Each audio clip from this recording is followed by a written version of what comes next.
Andingana herinandro ny gouvernemanta Kolo manomboka rahampitso raha ny vaovao ny ainga hatramin'ny androany maraina efa misy ny 7 sy ny voangona amin'ny motion de censure teny amin'ny antenimieram-pirenena hatramin'ny ariva teo 9 isan'ny somienje anatratrarana ny roapatelo irisoana amin'ny fandatsaham-bato fitsipahapitokisan'ny gouvernemanta izay azo ny solombam-bahoaka atao taorian'ny faravan'ny PMP na plateforme pour la majorité présidentielle.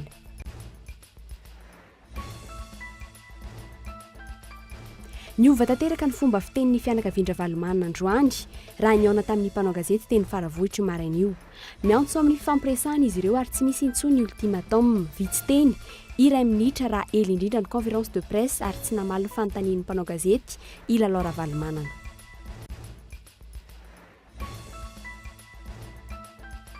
Tamin'ity taona 2024 ity no ambony indrindra tao tanatin'ny 100 taona farany ny hafanana ao Antananarivo tafakatra 2 amin'ny 30 degré. Tsy akatra mihoatra izay intsony ny maripana ho an'ny taona 2024. Ho an'ny 100 taona manaraka kosa hiakatra ray hatramin'ny 4 degré izany ho atratrarana ny canicule na ny 4 amin'ny 30 degré hatramin'ny 8 amin'ny 20 degré raha ny fanazavana azo avy amin'ny sapana pahalalan'ny toetry ny andro.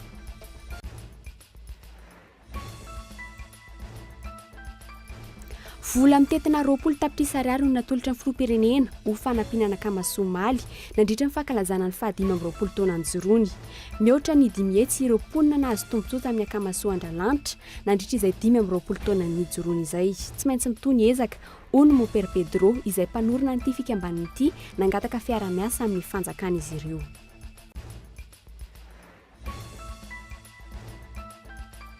Farany fitaovam-piadiana sy fitaovam-pitsaboana maromaro no novatsian'ny États-Unis ho an'ny Kurde manohitra ny fanjakana islamika ao Syria ao Mali. Turquie tsy ankilany izay tsy mankasitraka ny famatsiana ireo fitaovana ireo ao Kobani. Voaporofo ihany koa anefa fa misy ny tsy fifankazahoana amin'ny fanjakana Yel sy ny fanjakana Turka. Ny andindiny izay avy hatrany.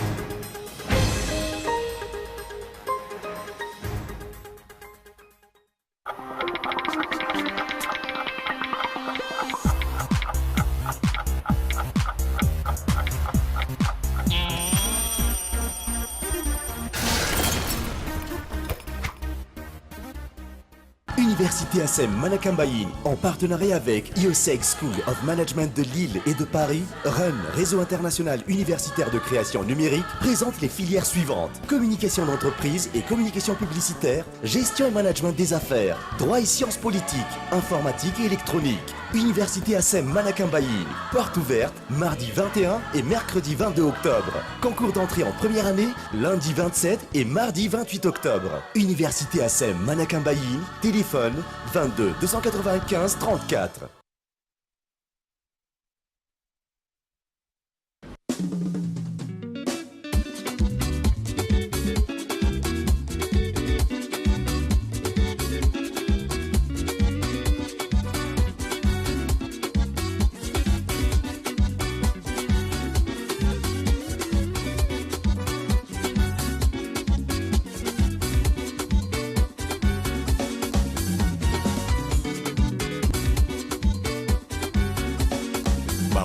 Toujours meilleur. Du grand spectacle arrive sur Canal+.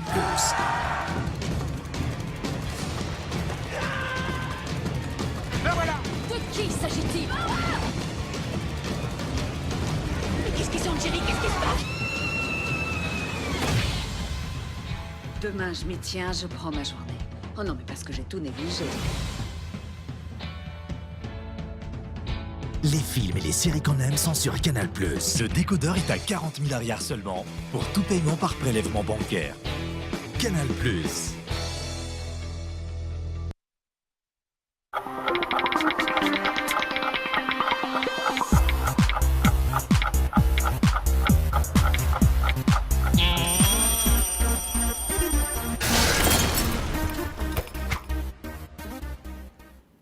Ankafaliana indray ny tsidihana ny tokantrano amin'izao fiatomboany herinandro avao izao miarabanao ary manasanao naraka ny fampahalalam-baovao hatramin'ny farany.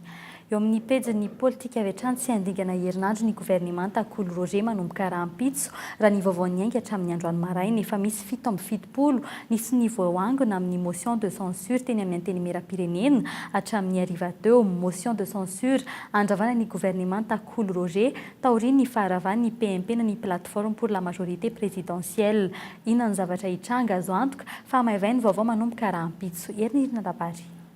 Enina amby sivifolo nisy ny enjehana natrarana ny roapatelony irosona amin'ny fandatsaham-bato fitsipahapitokisany gouvernemanta izay azony solombavambahoaka atao. Efa indrimo taona zao no reteny amin'ny anteny merapirenena ny fitsipahapitokisana na ny motion de censure saingy tsy tanteraka hatrany zany. Hafa kosa ny zavatra hitranga rahampitso. Ray andro mialohan'ny atobohan'ny fivoriana ara-potoana faharoan'ireo solombavambahoaka 7 sahady izao no sy efa voangona raha ny vaovao azo teny an-toerana. Ny alarobia izao raha fanampim-baovao azo ihany koa no iroso amin'izay motion de censure izay ireo solombavambahoaka. Enim-bolana zay ny asa ireo gouvernemanta reo ny solombavambahoaka isaky ny distrika mba samy mijery daholo hoe nanahoana ny fiasan'io gouvernemanta io tany amin'izay distrika nalany azy tsirairay avy. Dia samy mametraka rehefa aveo hoe ny asa ve na afa-po ve ny asa mpanatateraka tamin'izay distrika 700 manerana amin'ny Madagasikara zay nandritran'izay enim-bolana zay miainga avy amin'izay no ametrahana n'ilay fitsipahapitokisana. Raha tsy ahivina ny faharavan'ny PMP no pitikafina andrehitra ity resaka motion de censure fa niteliny ity. Lasa mpanohatra ny TIM sy ny mouvance Ravalomanana izay nanana député 120 nanampitrotraka izany ihany koa ny fialan'ireo solombavambahoaka maromaro tsy ho HVM intsony. Rahampitso ny solombavambahoaka tsy miankina 420 no abetrapelanina tsy ho HVM intsony ihany koa. Tapidalaka araka izany ny fitondram-panjakana raha ao amin'ny anteny merapirenena. Ny Prime Ministre nefa etsakila ny mbola nanamafy fa tsy matahotra motion de censure rehefa vonona hiatrika izany. Zavatra événementiel reny fa jerenareo ihany fa zany hoe géométrie L variable zany no nanaovana azy fa mbola tsy de mihaino io fa ny redistribution de carte fotsiny angamba no hitanareo reny fa mbola ho hiverina ihany reo majorité resahanareo.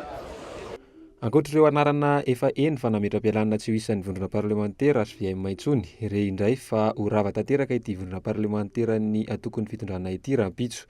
Fanontaniana mipetraka indray zao ny hoe ny aniza no tonga aloha ny motion de censure n'ireo solombavambahoaka sa ny motion de dissolution ho fandravana ny anteny merapirenena avy amin'ny fanjakana. Na izany azy efa tonga eny amin'ny anteny merapirenena ny volavolan-dalàna momba ny finjarana Antananarivo sy ny fankatoavana ireo commune vaovao hanampy ireo 720 sy 530 efa misy. Fa niova tanteraka ny fomba firesaky ny fianakaviana Ravalomanana androany raha niona tamin'ny mpanao gazety tsy nienjana tahaka izay niseho taorian'ny fisamborana ity filoto aloha ity izy ireo androany ary niantso amin'ny fifampiresahana tsy nentina maly ny fanontanian'ny mpanao gazety ihany koa ity vadin'ny filoto aloha ity na ireo olona akaiky azy. Erinirina rabary hatrany. Ny faha-14 ny volana oktobre lasa teo raha niona voalohany tamin'ny mpanao gazety ny fianakavian'ny filoto eo aloha Ravalomanana taorian'ny fisamborana azy tena naneho ny tsy fahafaliana izy ireo. Laza mihitsy aza itojo Ravalomanana fa tsy hanaiky hatramin'ny farany izy ireo raha tsy tafaverina eny faravohatra ny rainy. Nataon'ny filoha ery rajonary mampianina kidina pinina zany ny filoha Marc Ravalomanana. Mangataka ny fitondram-panjakana izahay anamarina fa tsy niaran'ny herisetra i Marc Ravalomanana. Ary ahafahana manaporofo izany dia mangataka ny ahita azy tsy misy atakandro izahay fianakaviana ny avoka ary ny dokoterany. Nisakorika tetsy Analakely ny sabotsy teo ny vokatra izany. Na dia tsy be mpanaraka arak'izay neverana azy ireo zanak'dada nidina an-dalambe dia lacrymogène maromaro no lanin'ny mpitandro filaminana nanaparitahana azy ireo. Androany raha nantenaina anao tatitra mikasika ny fiainana Ravalomanana any Antsiranana, zavatra hafa mihitsy no lazain-dramatola aloha Ravalomanana androany. Niova ihany koa ny fomba filazan-javatra ny analefaka tsy toy izay fandre ny herinandro lasa teo. Fotoana izao irisona amin'ny fifanantonana, fifampiresahana, fifanajana amin'ny malagasy samy malagasy. Fotoana ihany koa irisona amin'ny fampihavana pirenena. Isika malagasy rehetra dia samy manaja ny sotoavina malagasy dia ny fihavanana izany. Tsy nentina maliny fanontanian'ny mpanao gazety ity vadin'ny filoha teo aloha ity nefa maro ireo toe-javatra iandrasam-panazavana avy amin'izy ireo toy ny hoe tena miandry ny famoahana azy ho any ivelany hitsabo-tena na ny évacuation sanitaire marina ve ny filoha teo aloha Marc Ravalomanana. Mitombina ve ireo resabe samihafa momba ny fomba ihazonana azy any Antsiranana izay nampitabataba ireo mpomba azy toy ny hoe adiny 2 isan-kerinandro ihany izy no azo vangina. Dia zao tsy amina résidence surveillée ny filoham-pirenena Marc Ravalomanana fa ny azo ilazana azy dia migadra. Mbola isy toyany ve ny etsika tamin'ny sabotsy tetsy Analakely sy Ambojatovo raha ny zava-misy androany aloha mety ho diso fanantenana ireo mafana fo etsy amin'ny Magro nisafidiny lamina ny fianakaviana Ravalomanana Marc. Nangina ihany koa androany ireo mpanao politika mpanafana ny fitakiana ny amerenana azy eto an-drenivohitra. Pakiady sa fifanarahana politika tsy mbola nahazaho-panazavana ny fanjakana hatreto. Fa tsy miantra eto amintsika ny sazy fanameloana ho faty raha ny fomba nampiarana ny lalàna teto hatramin'izay. Sazy izay mety hahazo ny filoha teo aloha Marc Ravalomanana tamin'ny fidirany teto an-tanindrazana araka ny voarakitra ao amin'ny 2/20 andalana fahatelo ny fehezan-dalàna famaizana ny code pénal malagasy. Ny goragora amin'ny fampiarana lalàna eto Madagasikara no nararotan'ny filoha teo aloha Marc Ravalomanana ka nahatonga azy nahazo sanana izao fihetsika izao. Etsaka ilan'izay ararotin'ireo mpanao politika iakarana ny lapa indray ity raharaha ity erinirina Tsy mbola nisy fanazavana tamin'ny fomba ofisialy hatreto izay tena marina ny amin'ny fomba nidiran'ny filoha teo aloha Marc Ravalomanana ny herinandro lasa teo. Ny avy ao amin'ny ACM tsy mbola nahazo-baovao. Mbola manan-kera nefa ny NOTAM izay mandrara ny fidiran'ny Ravalomanana eto fa ity farany efa eto Madagasikara. Ny azo antoka nandika lalàna maro i Marc Ravalomanana na teto Madagasikara na tany Afrika Atsimo. Efa nanokatra fanadihadiana i Afrika Atsimo fa ny fanjakana malagasy kosa mipetra-potsiny. Azo lazaina ho niditra tsokosoko teto araka izany Marc Ravalomanana. Voasaziny lalàna nefa izany araka ny hita ao amin'ny 2/20 andalana fahatelo ny code pénal malagasy. Nandiso izany ity pahay lalàna ity. Ny firenenan'ny kambana indrindrindrindra ny comité des droits de l'homme dia efa nanao fanamariana mikasika Madagasikara mba anafoanana ny fanameloana ho faty ao anatin'ny code pénal malagasy ary tsara mariana eto fa hatramin'ny nendomoan'ny République malagasy na dia ao anatin'ny lalàna velon'ny Madagasikara ny fanameloana ho faty dia tsy mbola nampiatra an'izany tsika fa dia sazy hafa no natao teo amin'ny toerana. Taorinin'ny fahatongavan'ny filoha teo aloha Marc Ravalomanana iny hitany joro tetsy sy teroa ireo karazana fikambanana na io avy amin'ny fitondrana na mpanohana ny filoha teo aloha Marc Ravalomanana. Rehefa tsy hita taorin'ny faharavan'ny kongresin'ny tendezamita nilaza ny heviny ihany koa ireo mpikambana tao amin'ity androm-panjakana ity. Ho azy ireo tsy tokony atao ady hevitra be ny fomba natongavany ity filoha teo aloha ity. Dia everinay fa tsy ny fomba natongavany no zava-dehibe na tamin'ny fomba ahoana na fomba ahoana fa ny fahafahantsika miroso avy hatrany satria dingana lehibe ny mahita toerana an'ireo filoha teo aloha rehetra ka tokony ho raisy ny fitondram-panjakana ho tombondainy zany hanokafany sady an'ilay lalana makany amin'ny fampihavanam-pirenena ka ho apetraka daholo ireo andrin-dalana mba tsy isiny ny madilana amin'izany firosoana makany amin'izany fampihavanana izany. Fampiavaram-pirenena mihazakazaka amin'izany avokoa ireo mpanao politika. Maro ireo miseho sy miteny etsy sy eroa ankehitriny na dia tsy nahasedra vahoaka tamin'ny fifidianana akory aza. Tsy fantatra mazava izay fepetra tena ho raisin'ny fanjakana. Fantatra fa misy lobbyina samihafa miainga ankehitriny hanomezana amnistia ny Ravalomanana Marc. Mikendry izany ny conférence au sommet kasaina amiraly Ratsiraka tao. Hatramin'ny roviana ny filoha teo aloha Marc Ravalomanana no hijanona any Antsiranana. Ho tsaraina ve izy? Inona no hitsarana azy? Ampiakatra ireo didim-pitsarana efa nivoaka ve izy? Ny fidirana tsokosoko teto ve avela amin'izao? Faniona sy ny fampidinika tamin'ny filoham-pirenena Erajonary ireo mpiara-miombina antokara teknika sy arabola amin'ny fitondram-panjakana ahitana ireo masovovahiny sy ireo fikambanana iraisam-pirenena fivoriana izay ny farana minitra vitsy izao isandinina amin'izany ny momba ny plan national de développement ny PND sy ny fampihavanam-pirenena.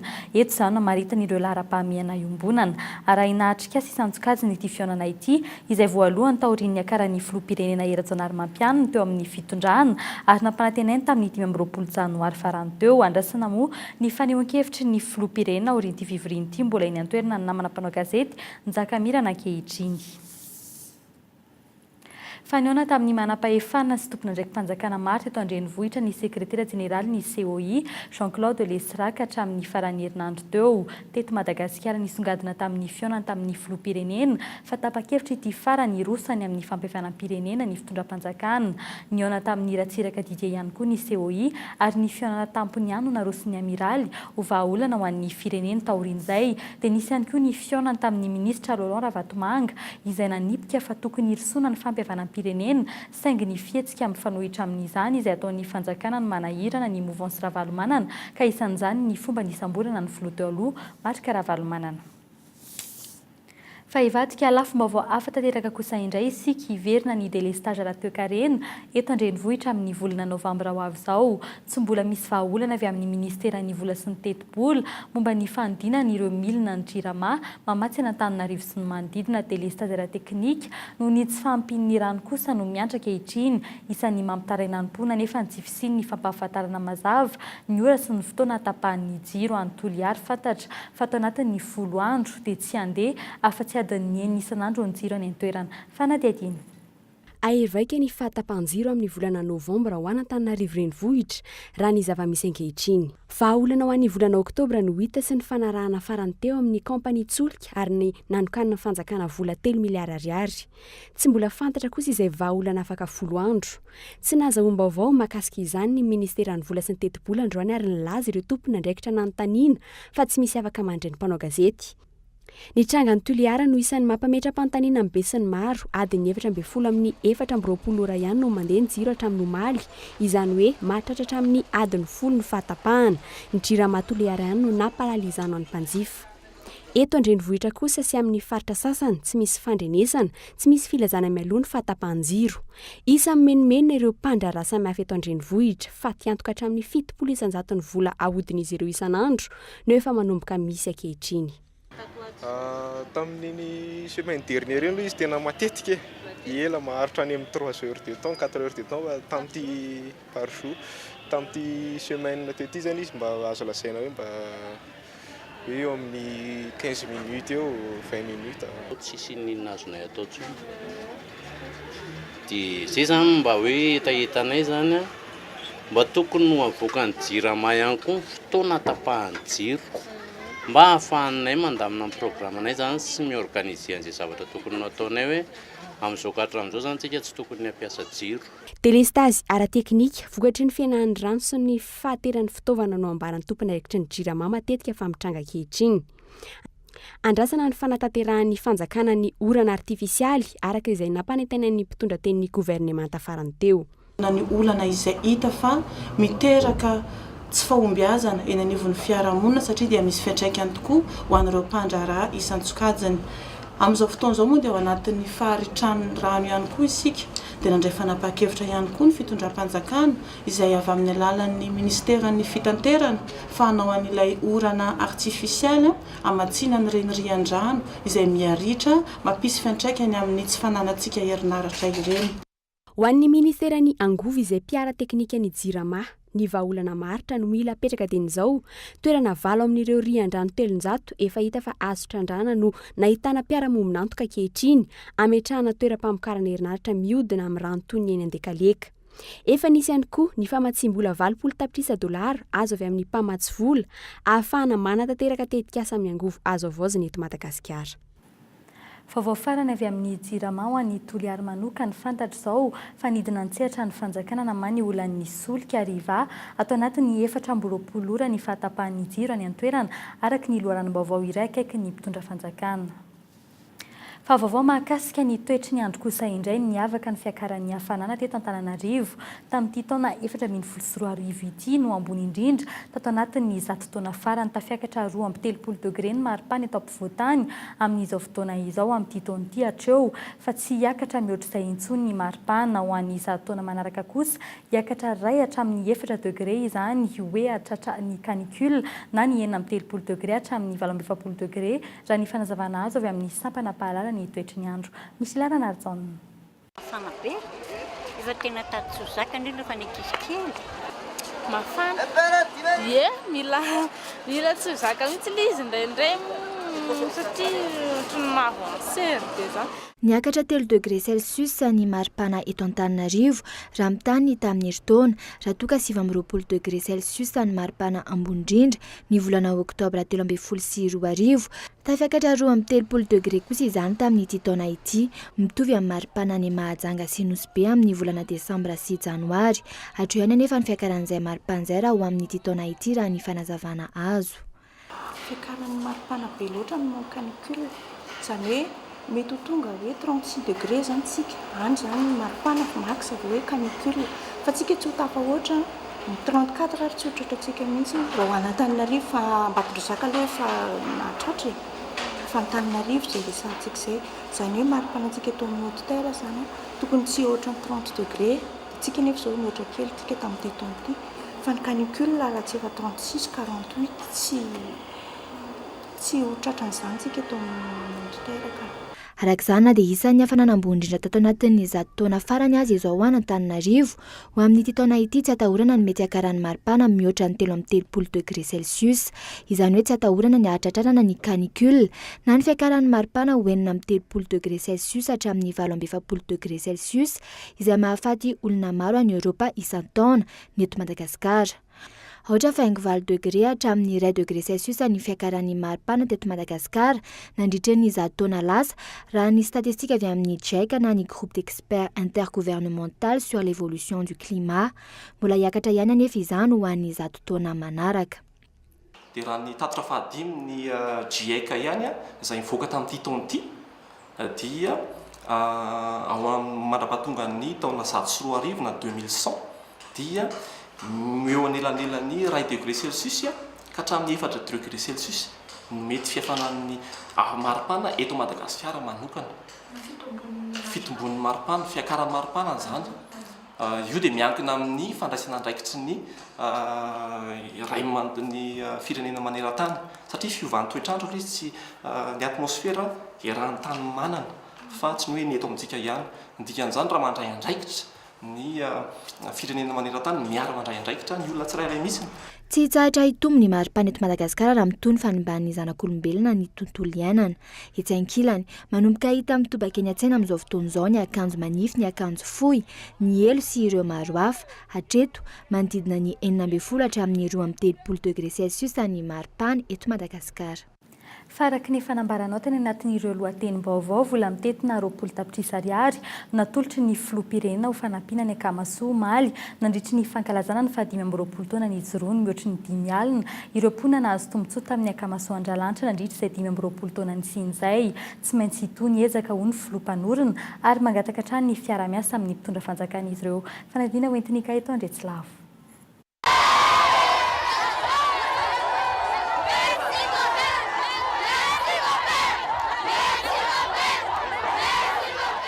Sivy amin'ny 27 efatra amin'ny 24 ity 20 taona ny Akamasoa izay tarihin'ny Père Pedro OPK mitohy hatrany amin'ny famerenana ireo fianakaviana sahirana any amin'ny toerana sy faritra ny Viny avy izany.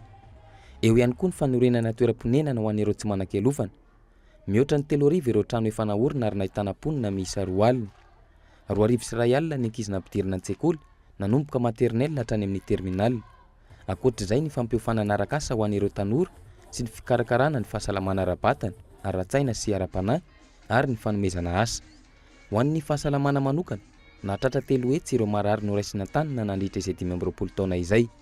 Tsy mbola ampy anefa ireo, mitombo hatrany ny mahantra araka ny fahitan'ny Père Pedro ny raharaha-pirenena. Zay efa nanomboka 20 taona izay ity asany Akamasoa ity. Fitondrana be dia be ny fandimby teo. Akamasoa mbola miady ao. Satria miady anivony olona sahirana, anivony olona madinika, tsy ivelana zareo.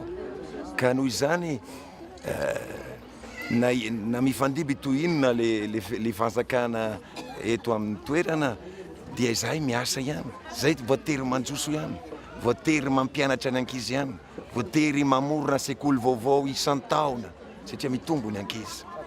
Miisa 7 ankehitriny ny votoerana isan'ny Akamasoa eto Madagasikara. Tany Antolo-Janahary 80 km mialan'ny renivohitra manakaiky ny Ankazobe ny taona 770. Manantenasoa ny taona 770. Andralanitra tamin'ny taona 1 amin'ny 770. Mahatsara ny taona 3,790 Ambato mitokona ny taona 4,790 ny taona 7,790 alakamisy Ambohimasy Safata any amin'ny faritany ny Fianaratsoa ny taona 7,790 ny any Avaingaindrano sy Ampitafa any amin'ny faritra Tsimotsinanany Nosy ary ny taona 12,200 ny any Morondava nandritra ny fotoam-pivavahana ny maraina nanolotra lela vola 20 tapitrisa ariary ho an'ny akamasoa ny filoham-pirenena ery Rajaonary Mampianina sy ny vadiny. Rehefa mahitanareo ankizy mirana tahaka izao, rehefa mahitanareo vehivavy mijoro tahaka izao, satria izao loherintsika ho an'ny firenena, izao miriny filohan'ny repoblika iainany malagasy rehetra demokrasy demokrasy.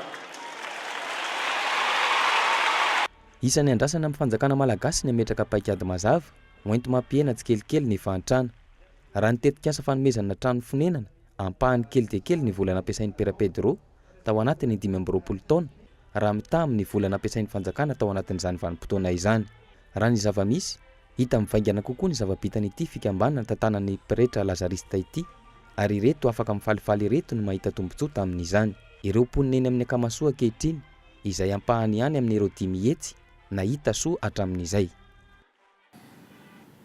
Vaovao avy amin'ny polisy pirenena kosa indray rava ny tambazotra ny rapapa mpitandro ny filaminana teo aloha sy rasta olona 220 no sarona tambazotra roa samihafa mpangalatra fiara sy mpanao kidnapping amin'ny endriny vaovao ireo sarona ireo raha ny tatitra navoaka ny mpitandro ny filaminana natratra 9/20 ireo olona tratra tao tanatin'ny 4 bolana ka ny 420 amin'ireo eny an-tanimora avokoa fanadina hoentiny ka eto ndre tsy lavatrany. Nandritra izay 4 bolana izay misa enina ireo fiara-tratra 3 ny moto ary 2 basy sandoka. Raha ny fanazavana endrika hafa indray ny fampiasan'ireo mpangalatra fiara eto an-drenivohitra ankehitriny. Mandeha ny juge zany dia mamoaka ina ty mamoaka filazana amin'ny gazety mpiseho isan'andro le olona milaza fa mitady asa fa chauffeur dia misy mampiditra tokoa izy dia rehefa tafiditra ny asa tamin'le mpampiasa izy zany indroa andro tao aorian'ny idirany ihany dia nangalary ny le tomobile. Ity fiara fotsifotsy ity ohatra anteratany vahiny iray eto an-drenivohitra sarony mpitandro filaminana tany Toamasina tany Emeritsetosika ilay nangalatra azy no sarona ny alakamisy lasa teo. Nanomboka ny volana Jolay lasa teo olona 240 no sarony mpitandro filaminana tamin'ny raharaha famonoana olona 220 ny ireo natao famitorana ka ny 8 nalefa eny an-tanimora. Misy 30 ireo mpikambana amin'ny tambazotra mpanao asa ratsy 420 amin'ireo voafonja avokoa. Olona 9 kosa ny voatana tamin'ny raharaha fahakanankeriny ka ny 3 voatazona eny an-tanimora. Ankoatra ireo fitaovana famakina trano sy ny fanafihana miisa 9 ireo fitaovam-piadiana mahery vaika kalaknikova 2 PA 2 revolver iray PA artisanal iray grenade offensive 2 ary bala miisa 400. Misy ny antsoina hoe opération force de frappe ataon'ireo polisy tanjona ny fampianana ny asanjiolahy ny fandravana ny raharaha kidnapping ary ny fanenjehana ny ireo fiparitahan'ny fitaovam-piadiana. Miditra amin'ny andiny faharoa amin'ny force de frappe izy ireo amin'izao fotoana izao. Misy fandraisany ny raharaha kidnapping malaza ny Tamatavy sy ny eto an-drenivohitra amin'izao fotoana izao. Isan'ny iray indany amin'izany papa sy mama mpitandro filaminana teo aloha ary kopy masy iray. Dia voasambotra teja 67 papa sy mama eo zay voataitra hoe moa ty papa ty ka olona efa polisy efa tsisy tsony fa taty afara taty izy voazava hoe papa sy mama no atodo mikotroka le réseau ana kidnapping ny Tamatavy. I papa sy mama ny mpanao taratasy hosoka sy drafitra amin'ny fanafihana rehetra raha ny fanazavana azo. Taoriany fisavana ny trano no nahitana ireto fanafody gasy isan-karazany ireto taratasy hosoka marobe amin'ny anaran'ny ministera ny fitsarana sy fitaovam-piadiana isan-karazany. Miakatra fampanoavana androany ireto mpanao asa ratsy ireto. Sosialy sy fanatanjahantena isan'ny toerana fandalovan'ny ralidzama izay arahana miasa amin'ny klioba Sakmany commune Ambohimiarivo ao amin'ny distrikta Roa. Efa ho 3 taona izao miantsoroka amin'ny fantanterahana asa sosialy ity klioba ity amin'ireo commune sy tanàna izay andalovan'ny rally ny farany herinandro teo. Trano fianarana iray izay anaran'ny zana-bahoaka hatramin'ny 500 isa no nomeny klioba fanampiana tamin'ny alalan'ny fitaovam-pianarana fa isan'ny zava-dehibe ihany koa ny nahavitan'ny fanavoazana ny trano fianarana izay naoriny iray aman-dren'ny mpianatra tamin'ny taona 1970 ary tsy mbola nahazona fanampiana avy amin'ny fanjakana. Isan'ireo mpanamory ary tompo-kevitra tamin'izany Bertin arahintsika ny fanazavany. Mariaka tona fa tsy miandry tsy voatery miandry fitondram-panjakana foana fa afaka manao izany sosialy zany fa fa ny fampianarana totsy koa dia mitsaika any amin'ny sarambabe vahoaka izay fahita moa fahasaranany vahoaka malagasy ny reny mpianatra reny ankehitriny dia zay no mahatonga ana hoe manao ezaka manokana mba ahafahana mifanometanana amin'ny sehatsarehetra misy na sosialy na fanatanjahantena tia amin'ny fiarahamonina tsotra ary indrindra fanentanana sy hetsika atao zao anairana ny mpitondra fanjakana sy ireo olona izay tsara sitrapoa afaka mba hifanampy ahafahana mijery tanjona lavidavitra kokoa.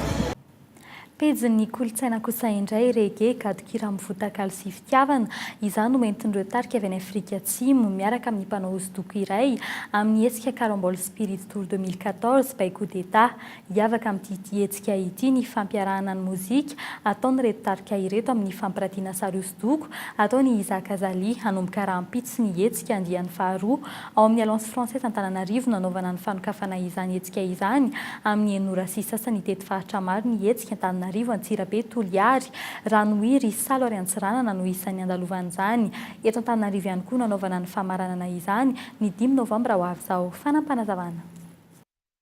Lady Reggae High, we are the Rivato. Lord have mercy. Lady Reggae High, we are the Rivato. Dia izay ihany koa no ampitatsika ny amin'ireo maresaka avy any ivelany fitaovam-piadiana sy fitaovam-pitsaboana maromaro no novatsiany Etazonia ireo Kurde manohitra ny fanjakana islamika ao Siria Mali alina Turkia tsy ankilan'izay izay tsy mankasitraka ny famatsiana ireo fitaovana ireo ao Kobanisa fanadidina teo amin'ny sarin'ny France 24. O Malial fantatra izao fa namatsy fitaovam-piadinan'ireo tafika kurde ao Siria ny tafika amerikanina mitoetra amin'ny faritra Kobani izay misy an'ireo fanjakana islamika amin'izao fotoana izao. Nanamafy izany ireo miaramila kurde fa azo antoka ny fitaovam-piadina iasan'izy ireo ankehitriny anoherana an'ireo jihadista ao avaratra Siria. Ity vondrona jihadista ity izay tsy nitsahatra nanafika hatramin'ny 14 ny volana septambra lasa teo ary tsy mety milavolefona manoloana ny fivondronan'ireo firenena 30 maneran-tany miaraka amin'ny Etazonia manohitra azy. Ratsahivy ny nizoma lasa teo no nivory ireto firenena ireto hijery ny vahaolana ho raisina manoloana ny fandravana ny fanjakana islamika ka isan'ny voaresaka ny paikady manaraka ny defasana tafika an-tanety. Tato anatin'ny andro vitsivitsy izao no nanamafy ny hery hoenty miatrika ny ela Etazonia. Bomba miisa 530 no efa nalefatra amin'ny androany ary 100 mahery no efa namony ainy tao anatin'ny fanafiana. Omaly ihany koa nandritra ny fanafiana tao Baidrina ataon'ireo tafika amerikanina manakaiky any Bagdad 80 no namony ainy. Isa mipetraka olana nefa treto ny filazana fa fehezin'ny fanjakana Turka ireo fitaovam-piadiana tokony ampiasain'ireo tafika kurde ao Siria. Ny filoha lefitra Turk Recep Tayyip izay efa nilaza fa manohitra ny fandefasana fitaovam-piadiana ao Kobani. Misy araka izany tsy fitovikevitra amin'ireo filoha ao Moyen-Orient ka mampanasarotra ireo tafika kurde hanao ny asany. Turkia izay tsy mitovy hevitra amin'ny ampiasana hery ao Kobani voaporofo ihany koa nefa fa tsy misy ny fifankazahoana amin'ny fanjakana ela sy ny fanjakana Turka. Tsy fantatra mazava noho izany ny antony izao fanapa-kevitra mpitondra Turka izao. Dia iny fanadidininy ihany koa no entina mamarina ny fiarantsika tamin'ity anio ity amin'ny 7 ora latsaka fahefa no narahinao ny fampahalam-baovao amin'ny teny frantsay ny tena kosa metraka ny veloma ho amin'ny rahampitso indray veloma tompoko.